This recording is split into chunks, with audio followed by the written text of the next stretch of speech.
Hi, everybody. I'm Brittany Lewis, a breaking news reporter here at Forbes. Joining me now is Congressman John Rutherford. Congressman, thank you so much for coming on. Thank you, Brittany. It's great to be with you. And I want to talk about this slew of bipartisan bills you are currently working on, and they all center around law enforcement. You said earlier law enforcement is your life calling. Can you talk a little bit about that? Why are you so passionate about this? Yeah, well, as you know, I was a law enforcement officer for 41 years in Northeast Florida, there in Jacksonville. And I was a sheriff for 12 years. And what a lot of people don't know about my law enforcement career is that during that time as sheriff, I also happened to be the legislative chair for the Florida Sheriff's Association. All 67 sheriffs come together in an association, and we have a legislative committee that would lobby Tallahassee for criminal law.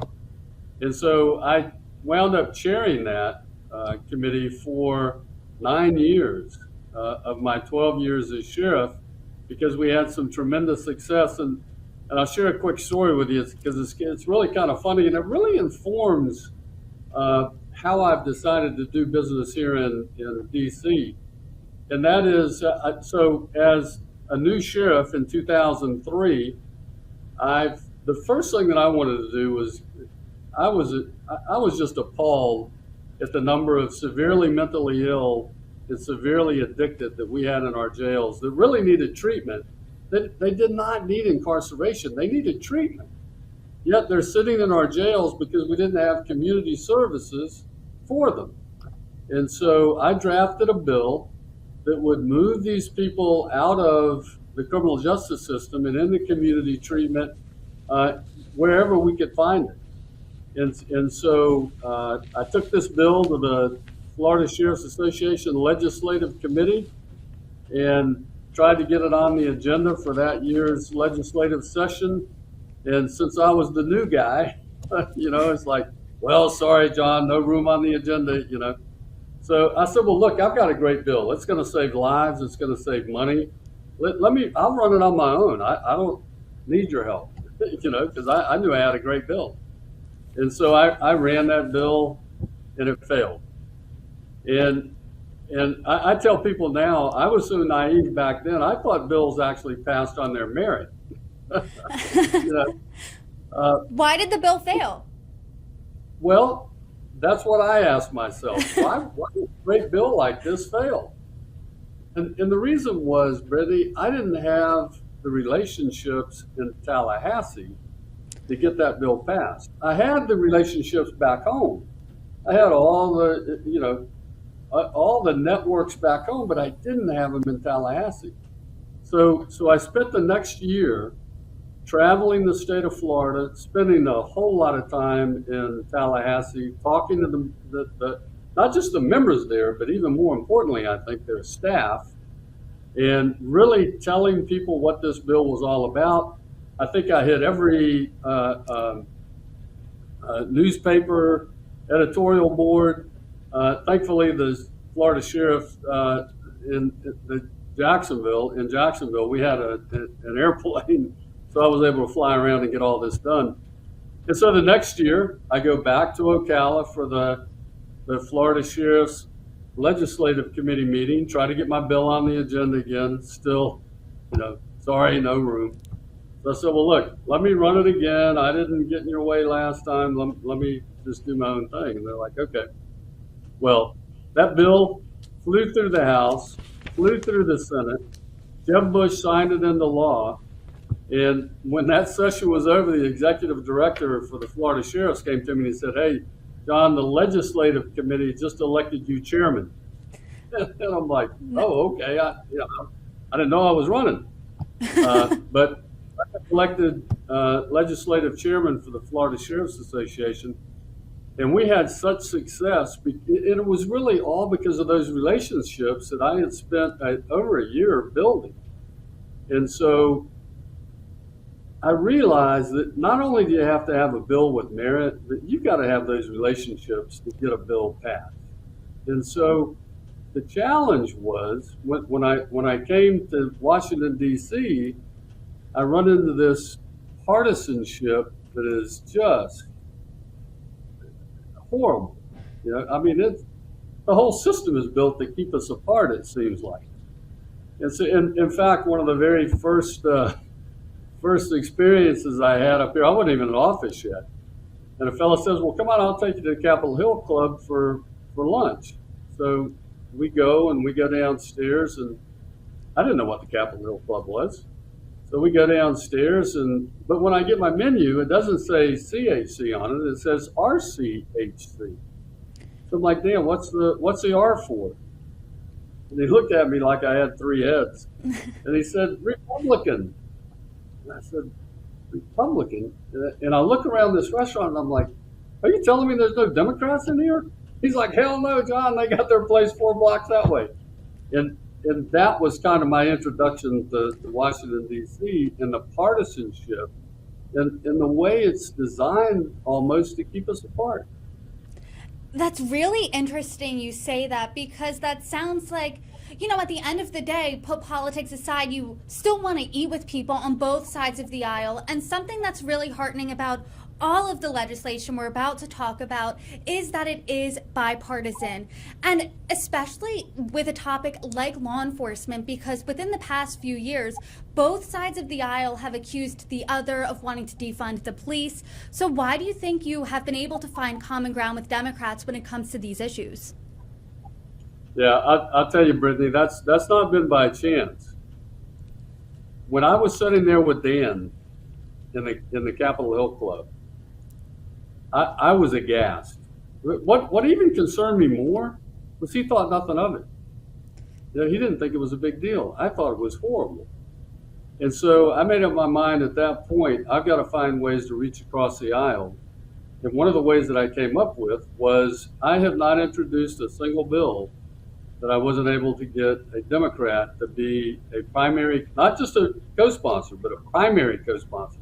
That means their name goes on that bill with mine. Now, I did just have one that I had to file with just my name on it for Red Snapper this year, but this is my 7th year, so we've done pretty good at making them all bipartisan. And I will tell you, Brittany, I think that's the reason for some of our success in getting bills passed. And, we've had several VA bills passed. We've had the Stop School Violence Act of 2018 passed.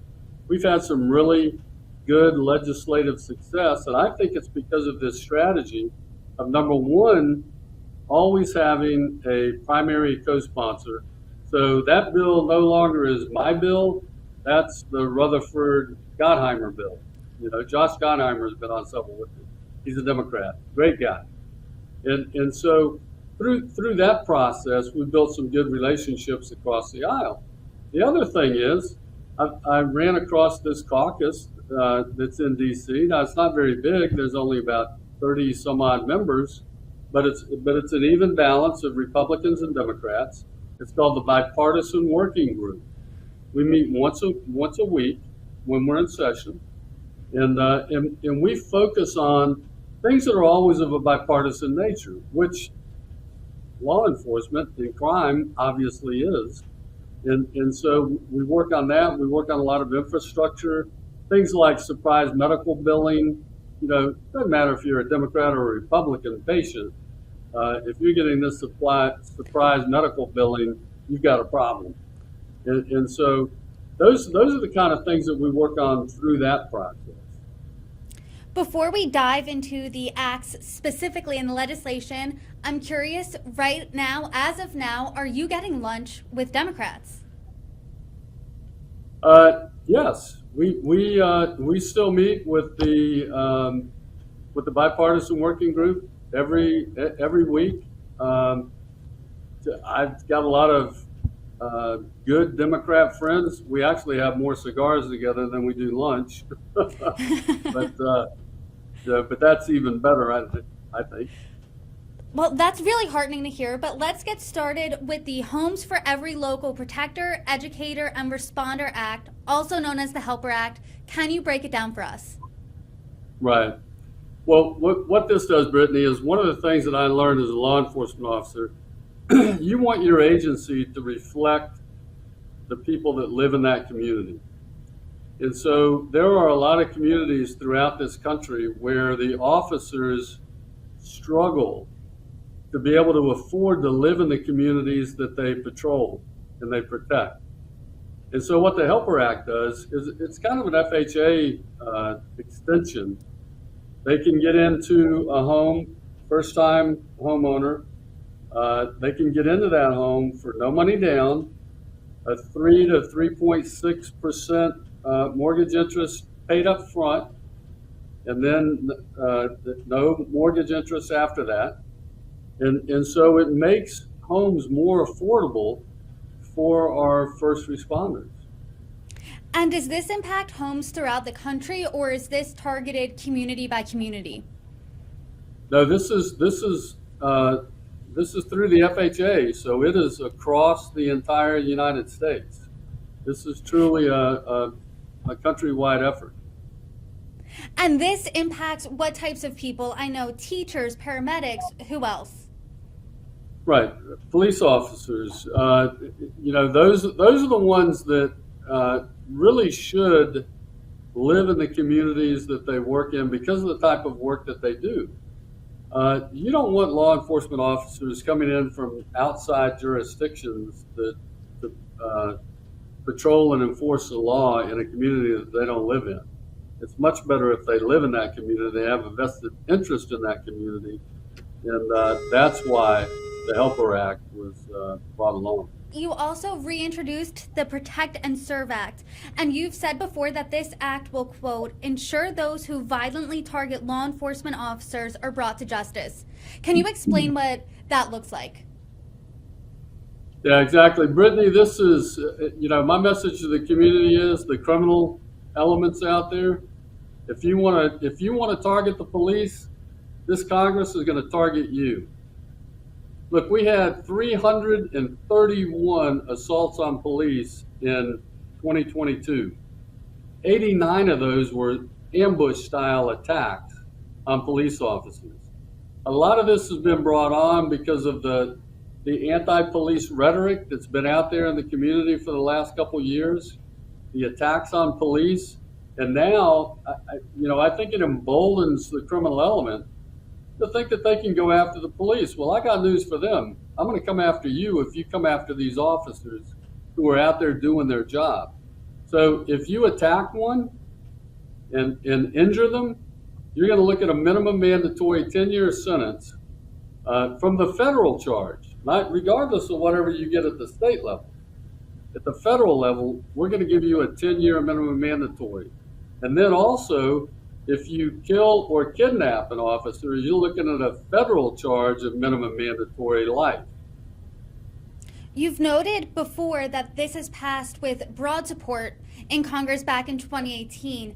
Is there broad bipartisan support now in 2023? Because we're 5 years later, and obviously the conversation has changed, especially when it comes to law enforcement in this country. No, I think there's still very much broad bipartisan support for this, which is why Josh and I have reintroduced it again. And if we can get it through the Senate, I think President Biden would be happy to sign this bill.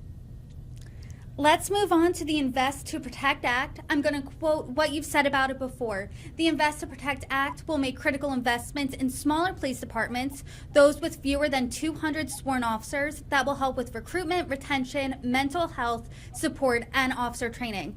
So how specifically will it help with those efforts? Yeah, so Brittany, one of the things that I noticed as a sheriff, and I was a sheriff from a large agency. We had 3,300 employees, 1,850 police officers. And so I had the resources to go after a lot of DOJ grants and that sort of thing. But 96% of the agencies in this country are less than 200 officers. People don't realize that most of our law enforcement agencies are less than 200 officers. And I have to say this. The strength of our domestic security lies in the depth and the breadth of our state and local law enforcement. It's not a national issue. And we need to make sure that we keep our state and local law enforcement strong. We do not need a national police force. In fact, I tell people when I speak against the national police force, I challenge them to tell me one socialist country that doesn't have a national police force. And I can tell you there ain't one. And so I want Josh and I, again, Josh, along with Kelly Armstrong and Lisa Rochester, who's a Democrat, Kelly's a Republican, we want to make sure that we keep those small agencies strong, and they need the resources more than most because they've got small budgets as well. And so what this bill does is it carves out DOJ grant money for agencies with 200 officers or less, and fast tracks the process so that they don't have to spend a lot of resources trying to get these grants to help them with all those things you just listed, the mental health, the de-escalation, all of those issues. And so this is a way to really help those small agencies who are truly the backbone of our domestic security. And so would this be a case-by-case basis of they assess which department gets how much money, or is it a lump sum for each department? No, that would depend on their grant application. It's really fluid with what, we want to match it up to their needs. We don't want to tell them how they have to design this whole thing. Some may need more training dollars, others may not. They may need staffing numbers. That many of them, I can tell you, are going to need retention bonuses and hiring bonuses, because police have been so demoralized. Well, first of all, a lot of agencies were defunded. The officers have been denigrated and demoralized. I think we saw a 47% increase in the number of resignations last year, not to mention the increase in early retirements. And so officers are going out the door like never before, and particularly small agencies are finding it very difficult to replace those officers. And so this bill, they can arrange this however they need, whether they need training or whether they need hiring and retention bonuses because of their personnel situation. I do now want to switch gears a little bit and discuss a task force you are involved in, the Bipartisan Second Chance Task Force. And you've said this about your experience when you were a sheriff, that you created a robust reentry program in Northeast Florida. So can you explain how that reentry program worked and how this is similar to this task force? Right. So, Brittany, I think the greatest opportunity that law enforcement has to make a difference in people's lives who are struggling with crime, addiction, mental health, I think the greatest opportunity that we have is when they get incarcerated. If we follow up that arrest with good correctional programming, really helping people get control of their lives, and then provide a process for them to transition out of and to re-enter the community with a job, with housing, with mental health treatment, with medical treatment, with the thing that they need to be successful in the community. If we provide them that, crime will go down. Believe me, in Jacksonville, our recidivism numbers went from about 55% for our control group down to 37% for our program completers. That's a massive drop. And it was all because of the reentry center process that we put in place to wrap services around these individuals even before they got out of jail. What do those specific programs look like? Because obviously the goal for every community should be, okay, you do the crime, you do the time, and then you come back and be a functioning member of society. So how did you specifically do that? Well, I'll tell you, one of the things that you want to do is make sure nothing solves crime like a good job. So one thing is we have employment specialists in our reentry program who actually, their job is to actually go out, not find, well, they do placement as well, but more what they're trying to do is they're trying to go out and find first those companies that would agree to hire convicted felons and others coming out of the criminal justice system.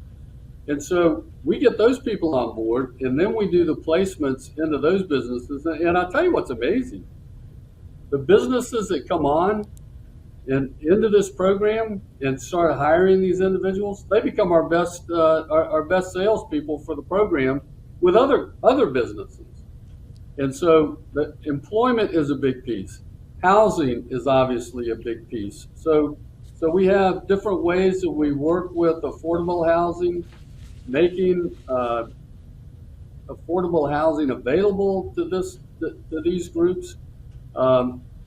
Things like, one of the challenges that we had was when a lot of people don't realize this, but when someone gets incarcerated, if they were on SSI, assistance, federal government assistance before they got arrested, they lose that. It stops. Then when they get out, it takes 5 months to start that back up.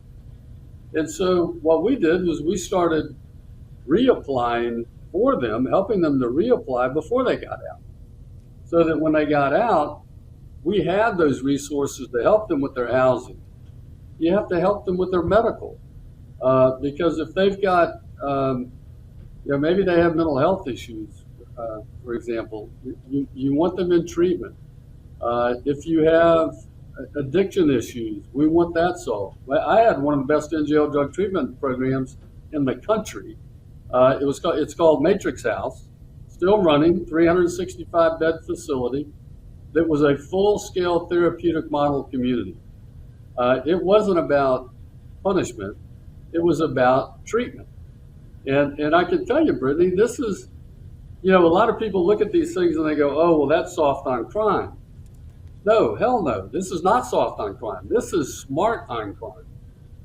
And that's what we want to do. We want to get the best bang for our buck out of this incarceration and help turn people's lives around. So when they go back to the community, they're successful and they're productive members of society and they're paying taxes instead of consuming them. Do you think something like the Matrix House could be scaled to a national level? Funny you say that. I'm working on that as we speak. Yes, I do think it can be, but the challenge is going to be you've got to have some real coordination within your local community to make that happen.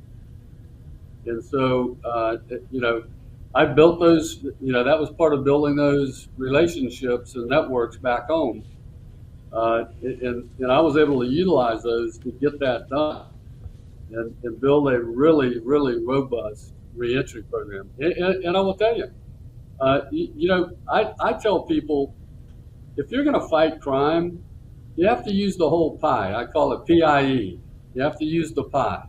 And that's prevention, intervention, and then enforcement. And the prevention part is, all the programs that we had in Jacksonville, set up through the Jacksonville Journey, working with the mayor's office, to get all of these programs to keep our youthful offenders out of jail and in positive things within their neighborhoods. The other was, on the intervention side, it's holding people accountable through your district attorney, or in our case, they call them state's attorney. But you've got to get serious with low-level crime. That's why when I see these jurisdictions like California, where they let people steal and do, no, that's how you lose control of a society.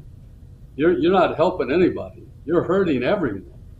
And so if you hold people accountable for the small stuff, the big stuff will take care of itself. And then on the enforcement side, we had a very aggressive program of intelligence-led policing. And so by having that whole pie, that three-legged stool together, we were able to, and we started most of that by 2007. In 2011, Brittany, we had fewer murders in Jacksonville than we had in 1971. So in 2011, we had 72 murders. In 1971, we had 74 murders. In the city, in the population numbers in 2011 were almost, not quite, but almost triple. So Jacksonville was much safer because of this smart on crime approach, as opposed to, let's just beat everybody up and make it, punish everybody and make it bad. Many Republicans have said that Democrats are soft on crime. Are your bills getting flack from Republicans saying that this is soft on crime? No, because I understand that. Look, I'm not asking for bills that do away with bail. I'm not asking for bills that put police officers at risk. That's what they call soft on crime. I'm not supporting any bills that reduce penalty for small crimes. No, like I just said, intervention is important. You've got to hold people accountable for the small offenses so they don't go on to commit the big offenses. And I've seen it work. When can we see these potentially get a vote, pass? What does the next steps look like here? I'm really kind of targeting on Law Enforcement Memorial Week next year in the spring. I think that's the best time to bring these forward because everybody's got police on their mind and public safety on their mind, and that's just a natural fit for us, I think, and so that's our target. Congressman, I do now want to switch gears a little bit to 2024. Back in April, you did endorse former President Trump for re-election. You are from a state where the governor of Florida, Ron DeSantis, is running as well. Why Trump over DeSantis? Well, I will tell you, I have nothing bad to say about Governor DeSantis and the way he has run the state of Florida. I think he's done a fantastic job, and I hope he continues to do a fantastic job for Florida. But I know President Trump. I understand it's hard for people to remember the Trump economy. But if you can think back to 2019, 2018, when we had GDP growth at 3.5, 4.2% some quarters, that was phenomenal. And here's the beautiful thing about the Trump tax cuts. That the Democrats all say, went to the wealthiest. It did not. It went to about 89% of the country. But here's the amazing thing about it. Because of that GDP growth, that bill was originally scored by the Congressional Budget Office with a $1.2 trillion deficit. Now, when I went home having voted for that, I had a lot of people that were upset with me until I was able to explain to them, look, the CBO scored this bill wrong because they scored, and it's always, the devil's always in the details, right? So once you realize that the way they scored that bill was with a 1.9% GDP growth, and we were hitting 3.2, 4.2, now, there's extra revenue being brought in by all that growth. And so what is that extra growth worth? And that's the growth that I thought what we were doing with the Tax Cut Jobs Act, that's the growth that I expected. And so I went to Kevin Brady, who was chair of Ways and Means at the time, and I said, look, what can your staff tell me? Instead of, if our GDP growth, instead of being the 1.9 that CBO is projecting, what if it was 2.9? How much more revenue would that bring in a year? Brittany, it was $274 million back then. 274 billion. Sorry. So we would have paid off that 1.2 trillion in about 4 years. And then the remaining 6 years of those projections, we would have actually been paying down the national debt. And so I know that Trump understands, and when you look at the regulatory cuts that he made, dropping all these ridiculous regulations, and they weren't creating any more new ones, or very few new ones. We had energy independence. Gas was cheap. People's paychecks were on the rise. I remember all of that. I want to get back to that, and I know President Trump can do that. And I also know that around the globe, we had much more respect than we have right now. And I think he demanded that respect. He demanded that people, particularly in NATO, that they pay their fair share. Most of them are now. And so I think he's proven that he can do the job. And I'd like to see him do that for, he will only have one term. And then I'd like to see somebody like Ron DeSantis or some others that are out there really pick up the reins and continue the conservative run. Congressman, as you know, within the past few months, the former president has been indicted twice. There is news that he might be indicted a third time. Does this deter your support at all? No, it really doesn't, because you're witnessing every day this dual system of justice that we have in this country. The issues that they're dealing with are documents that, quite frankly, he had control over as president. Now, maybe he shouldn't have taken them home with him, but I'm sure he didn't load those boxes either.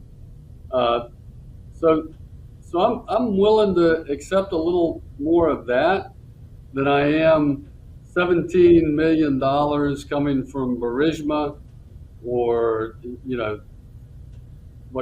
$3 million from China, that's going into the Biden family. That I'm more concerned about those things. And as we see with these IRS whistleblowers right now, there are some serious questions about whether the Chinese have used a term called elite capture on the Biden family. I do want to talk a little bit about Joe Biden and former President Trump. As of now, it is shaping up to be a 2020 rematch. So where do you see the future of the country going? Because it seems like I just had a conversation with a Democrat yesterday. It seems like it's stalled right now just because we are stuck in almost what appears to be a Groundhog Day, because we're back to exactly where we were when it comes to the candidates 4 years ago. Yeah, well, I think the difference is now Joe Biden is not going to be able to hide in the basement during this campaign. And certainly people can see the results of the Biden administration versus the Trump administration. I mean, I can't think of a more clear difference for the American public to look at and decide, do you want the Biden economy, or would you like to go back to that Trump economy where your paycheck was growing? Congressman Rutherford, I really appreciate the conversation. Thank you so much for coming on. You're welcome back anytime. Thank you, Brittany. Thank you for reaching out, and God bless.